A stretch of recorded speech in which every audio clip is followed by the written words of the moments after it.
వస్తుంది.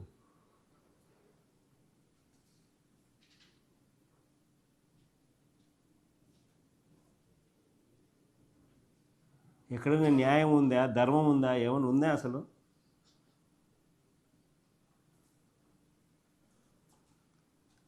ట్విస్ట్ చేసి తప్పుడు కేసులు పెట్టి పిల్లల్ని ఇరికించి ఇబ్బంది పెడతా ఉన్నారు. అంతకుముందు కూడా అంతే. అంతకుముందు కూడా ఎన్నికల్లో రిగ్గింగ్ను అడ్డుకున్నందుకు, ఎన్నికల సమయంలో రిగ్గింగ్ను అడ్డుకున్నందుకు 54 రోజులు జైల్లో పెట్టినారు అంతకుముందు ఇదే పేర్ని రామకృష్ణారెడ్డిని. చంద్రబాబు నాయుడు గారు ముఖ్యమంత్రి అయిన తర్వాత ఈ 19 నెలల కాలంలో ఏకంగా పిన్నెల్లి రామకృష్ణారెడ్డి మీద పెట్టిన కేసులు ఎన్నో తెలుసా? 16 కేసులు పెట్టారు.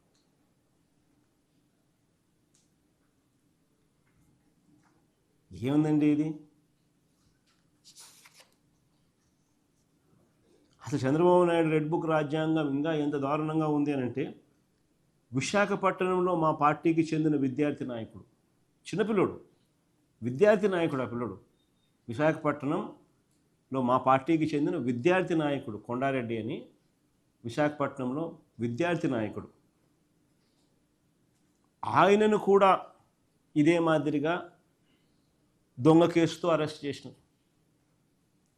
ఆశ్చర్యం ఏం తెలుసా? ఆ కేసు చూడండి. అసలు ఆ పిల్లని పాపం విద్యార్థి అని కూడా చూడకుండా, స్టూడెంట్ అని కూడా చూడకుండా గంజాయి కేసు పెట్టారు. ఆశ్చర్యం ఏం తెలుసా? ఆ కేసులో రైల్వే న్యూ కాలనీలో పట్టుకున్నామంటూ ఎఫ్ఐఆర్ రాసినారు. రైల్వే న్యూ కాలనీలో పట్టుకున్నామంటూ ఎఫ్ఐఆర్ నమోదు చేసినారు. ఆశ్చర్యం ఏమిటో తెలుసా? తీరా తన ఇంటి దగ్గరే దగ్గరలో ఉన్న టిఫిన్ సెంటర్కు కొండారెడ్డి వెళ్తుండగా మద్దిలపాలెం వద్ద అడ్డగించి మరీ అదుపులోకి తీసుకున్నట్టు సీసీ కెమెరా ఫుటేజ్ ఉంది. ఇంకా ఆశ్చర్యం ఏమిటో తెలుసా? తీసుకొని పోలీస్ స్టేషన్కు తీసుకొని పోయినట్టు కూడా సీసీటీవీ ఫుటేజ్ ఉంది. ఇంకా ఆశ్చర్యం ఏమిటో తెలుసా?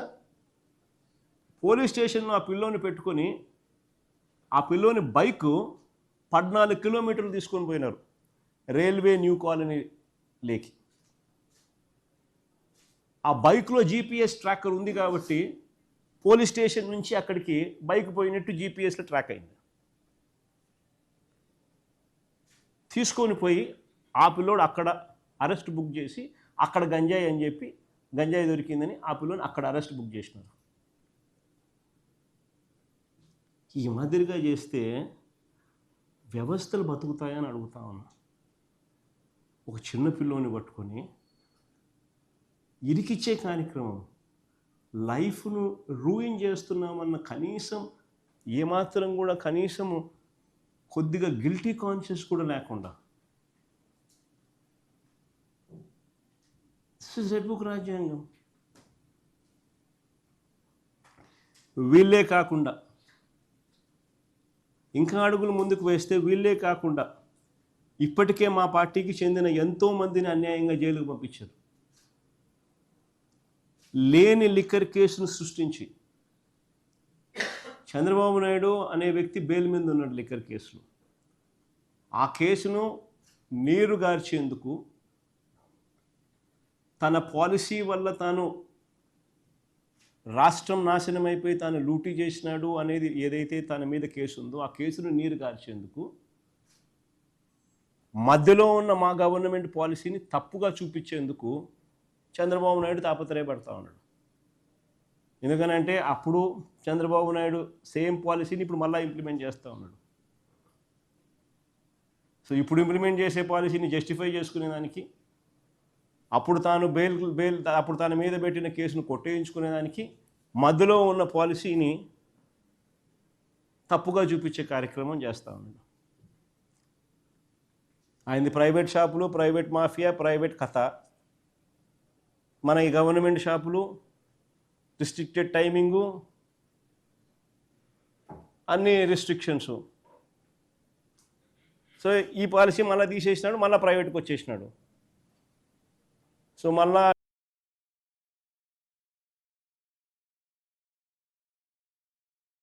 డిస్ట్రిబ్యూషన్ అయిందే. మిథున్ రెడ్డిని లోపలేసినారు. మిథున్ రెడ్డికి బెయిల్ మంజూరు చేస్తూ జడ్జి రాసిన జడ్జిమెంట్ కాపీ ఒకసారి చదవండి ఒకసారి. ఎంత ఎంత ఇదిగా జడ్జి రాసినాడంటే, అసలు ఎందుకు అరెస్ట్ చేస్తున్నారు, ఆయనకి ఏం సంబంధము అని ఏకంగా జడ్జి కూడా ఆశ్చర్యపోయి రాసే పరిస్థితిలో రాసినాడు జడ్జిమెంట్.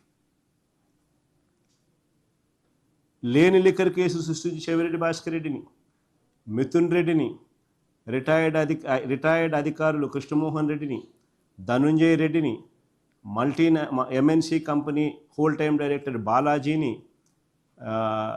బాలాజీ గోవిందప్పను, రాజ్ కసిరెడ్డిలను, వీళ్ళందరినీ నిర్బంధించినారు. ఒక లేని స్కామ్ ఉన్నట్టుగా చూపించేదానికోసం. ఆశ్చర్యం ఏంటంటే డబ్బులు 11 కోట్ల డబ్బులు దొరికినట్టుగా చూపిస్తూ ఉన్నారు. ఈ పిటిషనర్సు ఈ బాధితులు కోర్టులో పిటిషన్ వేసినారు.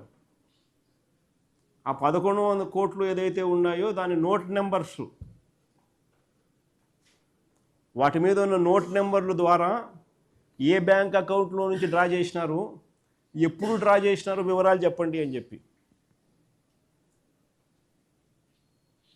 వీళ్ళు పిటిషన్ వేసేసరికి వీళ్ళకు మొత్తం అందరూ కూడా వణుకు స్టార్ట్ అయింది. మామూలుగా రెడ్ హ్యాండెడ్గా డబ్బులు ఏదైనా పట్టుబడితే ఏం చేస్తారు, పక్కన పెడతారు కదా. అది వీళ్ళు ఏమన్నారు, పక్కన పెట్టలే అంత కలిపేస్తారంట. నోట్ నెంబర్లు లేవు, అన్నీ కలిపేసినామంటున్నారు. అంటే ఏకంగా ఆ డబ్బులు బయటపడితే ఆ ఇంజనీరింగ్ కాలేజ్ డొనేషన్ల డబ్బులు అని చెప్పి తెలుస్తాయని, ఆ డబ్బులు దొరికింది ఇంజనీరింగ్ కాలేజ్ డొనేషన్కి సంబంధించిన డబ్బులు. ఆ మనిషికి engineering college donation, engineering colleges ఉంటాయి. సో ఆయన గోడౌన్లో డబ్బులు దొరికినాయంటే అది ఇంజనీరింగ్ కాలేజ్ డొనేషన్ల డబ్బు అని తెలుస్తుంది అని చెప్పి తెలియకూడదని అది లిక్కర్ అని బ్రాండ్ వేసి 11 కోట్లు వీళ్ళే డబ్బులు పెట్టి ప్లాంట్ చేసి కేసులు బిల్డ్ చేస్తూ ఉన్నారు. ఏ స్టేజ్కి పోతూ ఉండాలని అంటే వీళ్ళు, భాస్కర్ రెడ్డి పరిస్థితి అంతే, మిథున్ రెడ్డి పరిస్థితి అంతే, ఈ రిటైర్డ్ ఆఫీసర్ల పరిస్థితులు అంతే. మొత్తం అందరినీ కూడా తీసుకొని పోయి ఇదే మాదిరిగా హెరాస్మెంట్. కాకాని గోవర్ధన్ రెడ్డిని, వల్లభనేని వంశీని, పినిపే శ్రీకాంత్ను, వీళ్ళందరినీ కూడా ఇలాంటి దొంగ కేసులే. వీళ్ళే సాక్ష్యాలు క్రియేట్ చేస్తూ ఉన్నారు. వీళ్ళే అధికారుల చేత తప్పుడు వాంగ్మూలాలు ఇప్పిస్తూ ఉన్నారు. వీళ్ళదే ప్రభుత్వం, వీళ్ళే ఇరికిస్తూ ఉన్నారు. వీళ్ళే కాదు, చివరికి పోసాని కృష్ణమురళి వంటి సామాన్యులు, సీనియర్ జర్నలిస్టులు, కొమ్మనేని శ్రీనివాస్ వంటి సీనియర్ జర్నలిస్టులు, సోషల్ మీడియా యాక్టివిస్టులు వీళ్ళకి వ్యతిరేకంగా పోస్టులు చేస్తే సోషల్ మీడియా యాక్టివిస్టుల మీద గంజాయి కేసులు పెడుతున్నారు.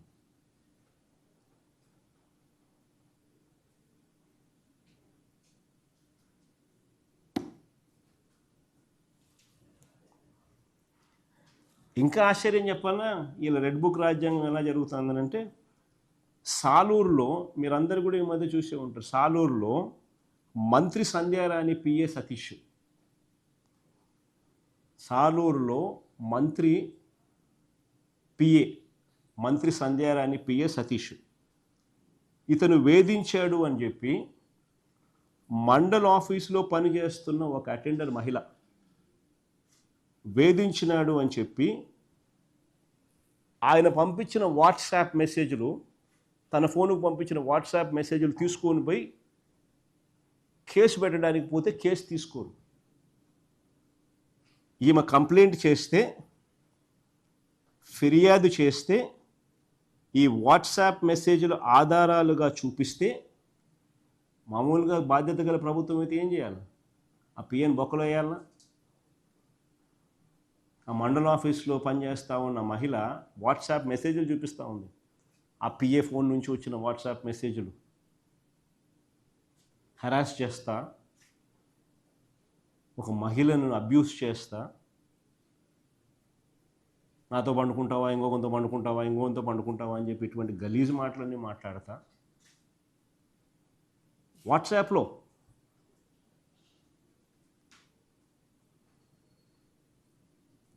ఒక మంత్రి పిఏ ఇట్లాంటివి చేస్తే అని ఏం చేయాలా?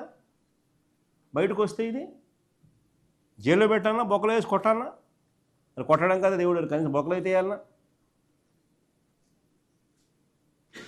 అరెస్ట్ చేయకపోగా, కేసులు పెట్టకపోగా, చివరకు ఆమెకు దిక్కు తెలియక ఏం చేయాలని అర్థం కాక మీలాంటి విలేకరులు ఏమన్నా ఆమెకు చూపిస్తే ఈ డీటెయిల్స్ని చూపిస్తే సాక్షి పేపర్ రాసింది దాన్ని.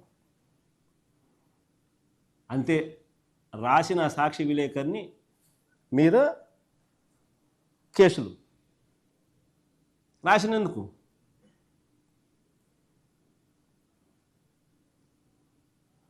ఎక్కడికి పోతా ఉన్నాం?